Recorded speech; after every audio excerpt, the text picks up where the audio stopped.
So this video is for all those who are job seekers, looking for jobs, attending interviews, tons of them, and getting rejected. And every time you get refused or rejected in a job interview, you actually feel very disappointed, and in most cases you start to blame yourself. So recently my daughter went through such an interview and she thought she did a good job, and she got back home and she told me she did wonderful, and then she was called for a second interview and that too went wonderful, and finally she didn't get the job. So she was very disappointed and very rejected. So I decided to make this video for her and others who get rejected after a good job interview. So here's a few things that you need to do after you've finished the job interview and you have been rejected. You did not get the job. So the first thing you do is you feel upset, you sulk, you feel sad. So you just get it out of your system. Get all of that negativity, all of that sadness about not getting the job, all of that anger of blaming the employer, the interviewer. Get it all out. Decide that that particular hour you're just going to, vent it all out and just do it. Get it out of your system.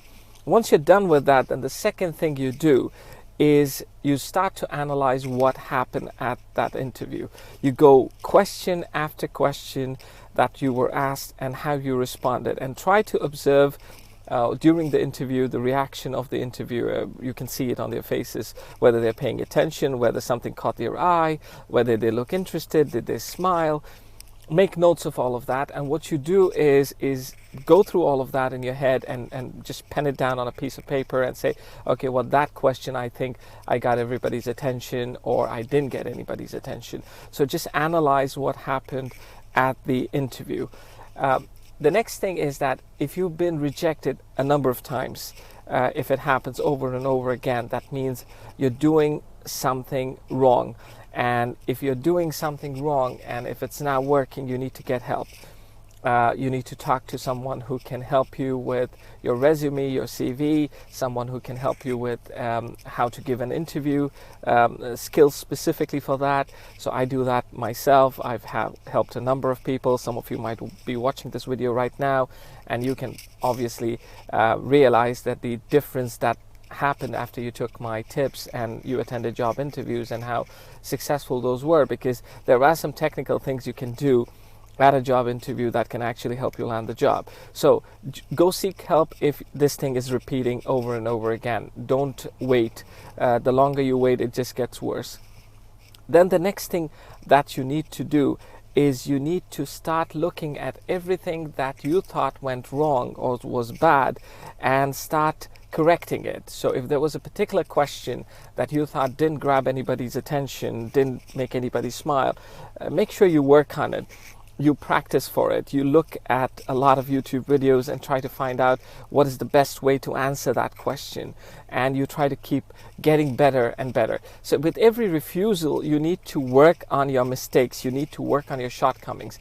You did the sulking part in the beginning, that 1 hour of sulk, the 60 minutes of sadness and anger.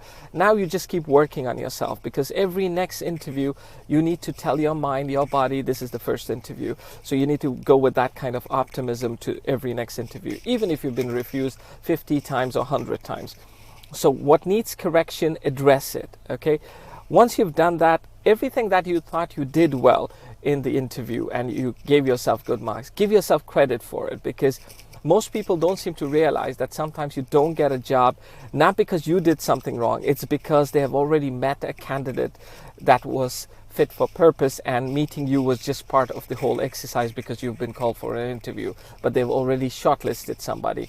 So there was someone who came earlier in the day and they liked this person and they've offered him a job, and that's why you will not get the job. Or that when it was the end of the day and the interviewers were very tired and you came at that time, or your number to give an interview came at that time, hence you didn't get the job. So sometimes you need to understand that you don't get a job not because you did something wrong. It's because that's the way it is.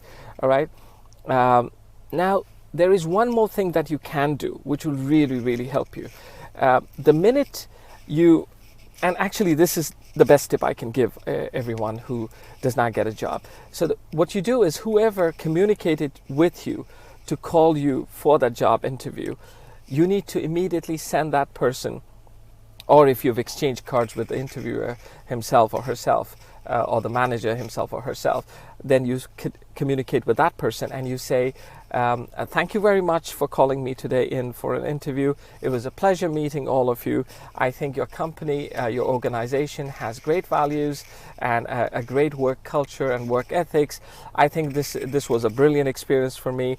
I'm very happy with how I did today, and I'm glad that I got a chance to meet someone like you, and I'm hoping that if anything changes in this job position, and if there is any other role that you think I fit well in, I'd be more than happy to join your team, because I think this would really be a very interesting career move for myself. Thank you.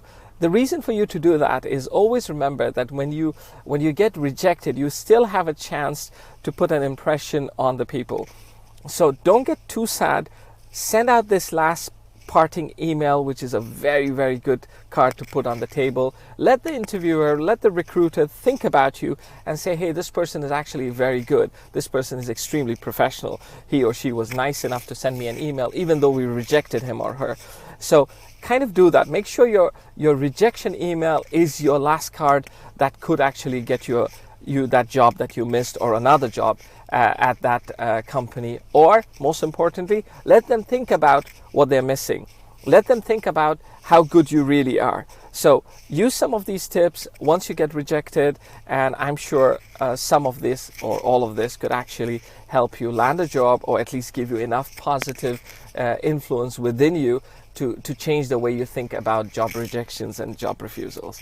Hope this helps all of you who are looking out for jobs and getting rejected. Take care, guys. Have a nice day.